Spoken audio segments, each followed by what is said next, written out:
જય ખંભલાઈ માં કેવળ તુજ કરુણા।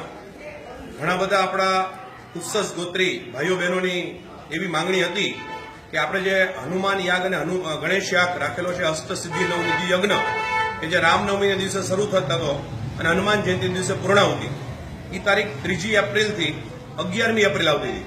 તો બધાને પરીક્ષાઓ બહુ આવતી હતી, તો કોઈ પણ બાળકો એમાં ભાગ લઈ શકે એમ ન હતા, અથવા એને કારણે ઘણા બધા વડીલો પણ ભાગ લઈ શકે તેમ ન હતા। એટલે એમની એવી માંગણી હતી કે આ તારીખમાં પરિવર્તન કરે તો સારું। આજે પૂનમના દિવસે 10મી ફેબ્રુઆરી 2017 આપણે ખંભલાઈમાના ધામમાં માળીના ચરણમાં કુલ 4 ચિઠ્ઠી પધરાવેલી અને અલગ અલગ મુહૂર્તો લખેલા। એમાંથી માતાજીએ 3માંથી 2 વાર આપણને 3 મે 2017 એટલે કે બુધવારે બુધાષ્ટમી છે ત્યારથી શરૂ કરી અને મંગળવારે એટલે કે વૈશાખ સુદ 14 બરોબર અને 9મી તારીખ મતલબ હવેનો ડેટ આપણી 3 મે થી શરૂ કરી અને 9મી મે 3 મે થી 3/5/2017 બુધવારથી શરૂ કરી 9/5/2017 મંગળવારે એની પૂર્ણાહુતિ થશે।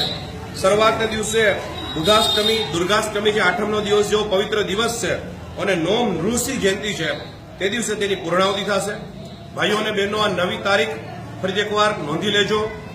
આપણો જે જૂની તારીખ છે એને અષ્ટસિદ્ધિ નવનિધિ યજ્ઞમાં બદલાવીને આપણે 3 મે થી 9મી મે એટલે વેકેશનનો સમય હશે, બધા હોંશે હોંશે ભાગ લઈ શકશે।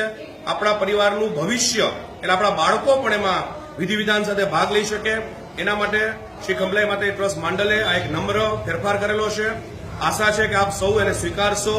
ફરી એકવાર 3 મે થી 9મી મે અષ્ટસિદ્ધિ નવનિધિ યજ્ઞ, ગણેશ યાગ, હનુમાન યાગ। જય અંબા, જય ખંભલાઈ માં, નિષ્દિન મંગલ કરનારી મારી માની બલિહારી।